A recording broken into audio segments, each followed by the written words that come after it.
So sometimes you have to update the libraries, the Fmod libraries with Unity, and this is especially common if you move your projects between computers or if you download a project from the internet. So in this video, I'm going to show you how to do this, and I'm going to use the ECFPS project as an example. So we'll open this up. And once Unity is up and running, we can go to the ECFPS and just click on the scene here.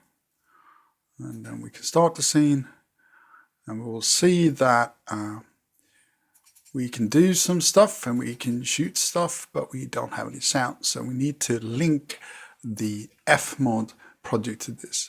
As you can see, Fmod is already installed here, but if we move this from a different location, we want to delete the native Fmod libraries. So to do this, we're going to do the same thing as when you install Fmod. So we're going to go to Package Manager, and make sure that you're in My Assets here, and then go Fmod. And in this case, I've already downloaded this, so I'm just going to go Import. And import again. And Fmod understands that this is a previous, so we can just go Disable Existing Libraries, and then we're going to restart Unity. And then we're going to copy new native libraries. And that'll take a second.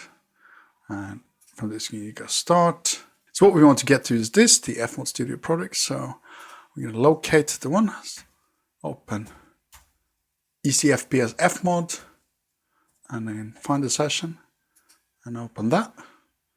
And then we can go Next, and we can go Next, and we can go Next.